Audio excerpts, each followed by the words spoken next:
El secretario de Estado de los Estados Unidos, Marco Rubio, ha vuelto a colocar las operaciones de espionaje e influencia del régimen cubano en el centro del debate sobre la seguridad nacional. Rubio ha dicho que La Habana ha logrado infiltrar durante décadas instituciones sensibles de los Estados Unidos y advierte que su capacidad de inteligencia es muy superior a lo que cabría esperar de un país pequeño y empobrecido. Vamos a escuchar. El estadounidense promedio ve a Cuba como un país pequeño situado a 90 millas de nuestras costas y con una población de 9 millones y medio de habitantes. Pero lo que la gente olvida es que en asuntos como el espionaje y las operaciones de influencia, Cuba es en realidad una superpotencia. Si se analiza la historia del espionaje en Estados Unidos, Cuba es el único país que ha implementado e infiltrado espías de manera sistemática en nuestro sistema. El secretario de Estado también cuestionó la influencia del castrismo en sectores académicos, políticos y mediáticos de los Estados Unidos para analizar el alcance real de estas operaciones, los riesgos que representan. Conversamos con el investigador y experto en seguridad, Hugo Achá, de la Fundación para los Derechos Humanos en Cuba. Hugo, muchas gracias por estar con nosotros. Apreciado Mario, siempre un placer, a tus órdenes. Marco Rubio afirma que Cuba es el único régimen que ha incrustado de espías de manera sistemática a las instituciones de los Estados Unidos. ¿Qué distingue al aparato de seguridad y de inteligencia cubano de los servicios de otros países adversarios?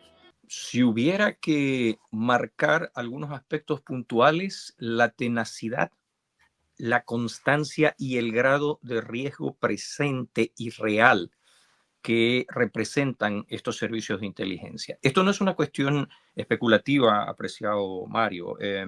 Nombres como Ana Belén Montes, Manuel Rocha, son los primeros que vienen a la mente. Cuando uno revisa la literatura y los documentos en el caso de Ana Belén Montes, uno de los expertos, el agente de contrainteligencia que le investigó, si mal no recuerdo de apellido Simmons, definió a Cuba como el mayor traficante de secretos de inteligencia robados a Occidente en el planeta. Como referencia, días después de lo que fue su arresto, apenas días, la señora Montes estaba programada para recibir en detalle los planes para la operación Enduring Freedom. Y se sospecha, todo esto obviamente todavía sigue siendo clasificado, que buena parte de la información en el pre y post 9/11 que los enemigos de Estados Unidos tuvieron como acceso provino de esta operación. Y a ello un tema todavía mucho más fuerte, mucho más complejo que aludió el secretario de Estado.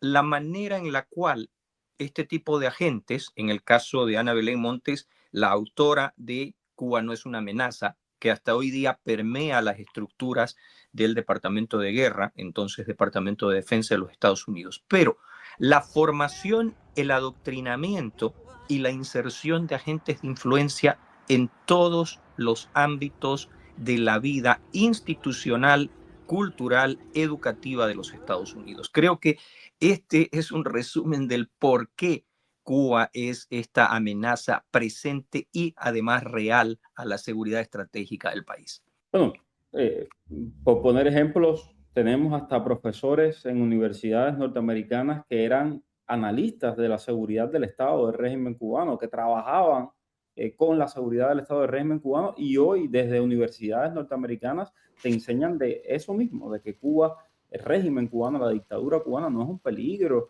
de que el mayor problema podría ser una emigración masiva, cosa que decía Víctor Manuel Rocha, también condenado y con vínculos que se probaron además con el aparato de espionaje cubano durante 40 años, o cuestiones como de que hay que quitar las sanciones.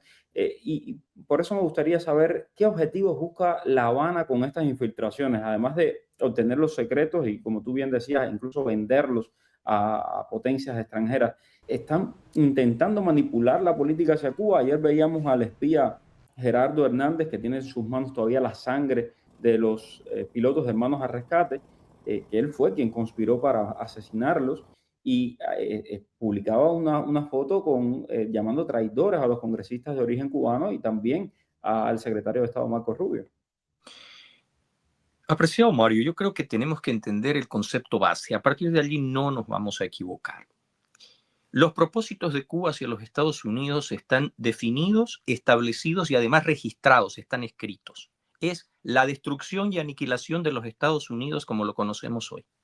Dentro de ese concepto, se aliará con quien sea necesario, porque desarrolla una guerra constante, híbrida, permanente en contra de los Estados Unidos.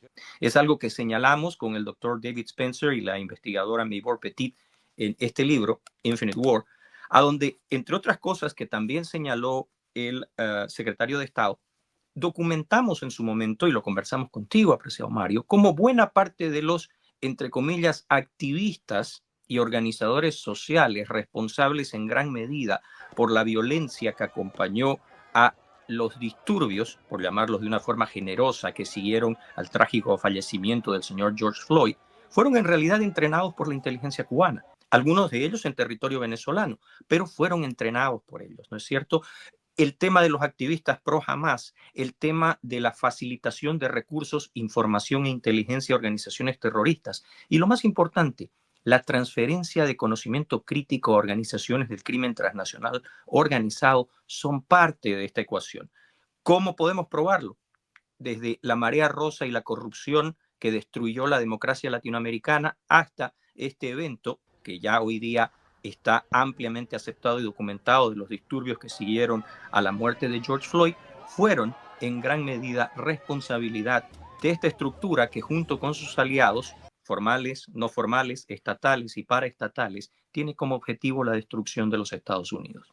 Rubio señala también la existencia de estas redes de influencias en la academia, en la prensa, en distintos movimientos políticos. A ver, todos vimos esa entrevista, bueno, varias de las entrevistas que ha dado Díaz-Canel. Una reportera de un canal importante de los Estados Unidos le ha dicho que era un honor entrevistar al tirano Miguel Díaz-Canel, al que dio la orden de combate, al que ordenó disparar a cubanos por la espalda, como fue el caso de Diego Laurencio. Esa misma reportera luego la vemos agresiva contra el presidente de los Estados Unidos, Donald Trump. Yo no digo que no haga su trabajo, me parece muy bien que se cuestione al poder, pero en todos los lugares, ¿no? ¿Cómo se diferencia esta simpatía ideológica de una operación de influencia dirigida o aprovechada por el régimen cubano? Y específicamente, Fox News ha reportado que hay un grupo de organizaciones que están directamente vinculadas a un asesor o a un secretario de la embajada cubana que les da hasta las directrices de qué es lo que es necesario promover en el Congreso. Apreciado Mario, yo tuve la oportunidad que quedó registrada en un podcast de conversar con un colega y amigo al que tú también conoces, Eric Cartelli, para analizar el tema de la cuestión de la penetración en los ámbitos de la cultura y la educación y sobre todo su impacto en la juventud.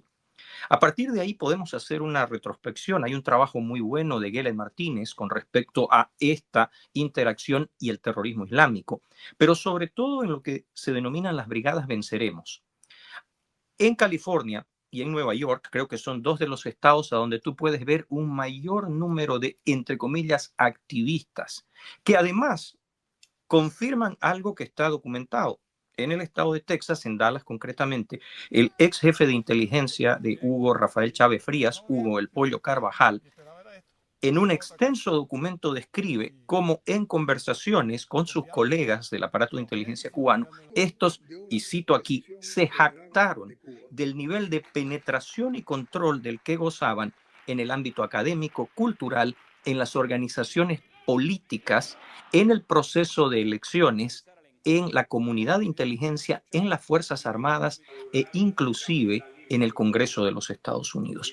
Creo que conforme vamos viendo este tipo de situaciones, y te cito el Congreso, porque tú has visto cómo congresistas de los Estados Unidos han ido recientemente y probablemente continuarán yendo como parte de esta estructura de influencia, de adoctrinamiento, de distorsión de narrativas que el régimen ha implementado dentro del territorio norteamericano. Hugo, Estados Unidos podríamos decir que ha subestimado la amenaza cubana al considerar que ese país es tan pequeño y tan pobre que no tiene una capacidad convencional, digamos, militar.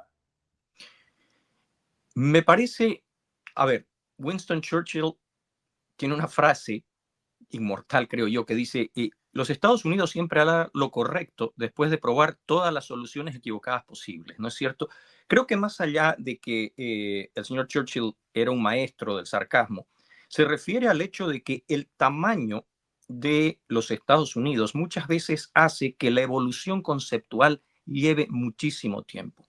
Para ti, para tu servidor, para muchos autores e investigadores a los cuales tú has investigado, era exasperante un ciclo constante de conversación con niveles intermedios profesionales de la comunidad de inteligencia, del Departamento de Estado, del Departamento de Defensa, que siempre volvían una y otra vez al mismo punto, sin darse cuenta que, mira cómo regresamos al comienzo de la entrevista, repetían conceptos implantados por agentes de inteligencia cubanos.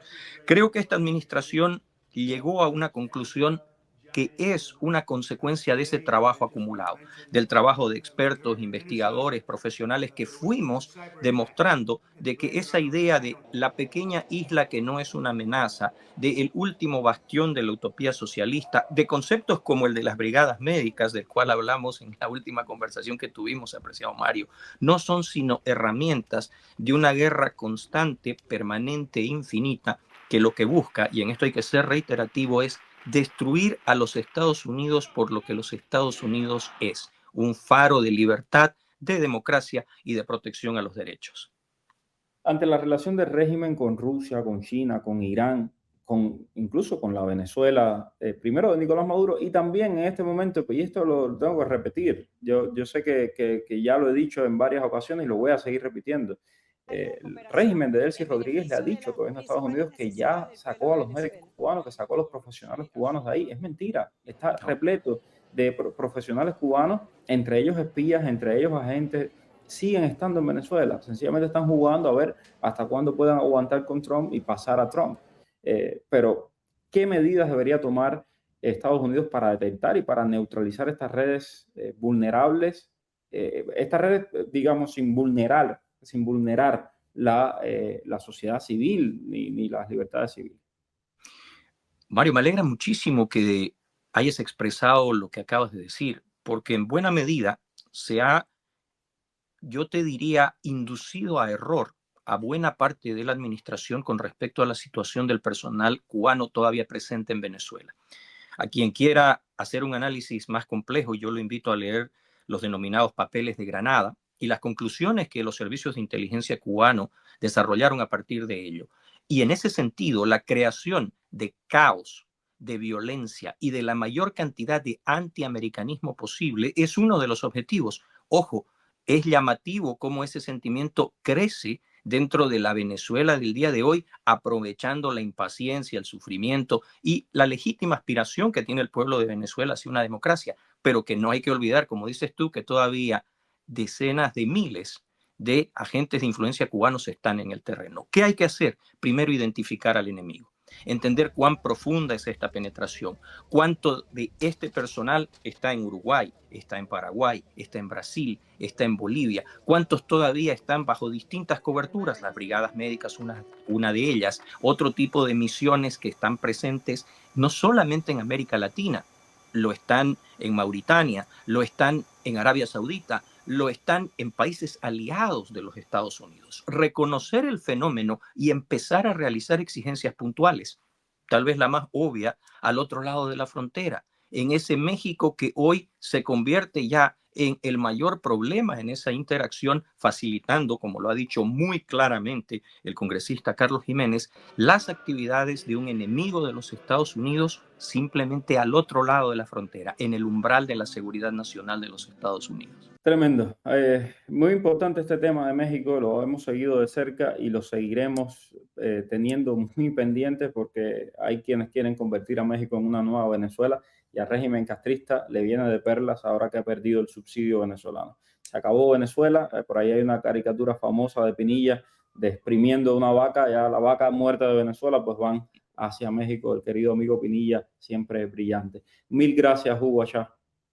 Un placer, querido Mario, a tus órdenes. Déjennos los comentarios, siempre los leemos aquí en Martín Noticias. Gracias.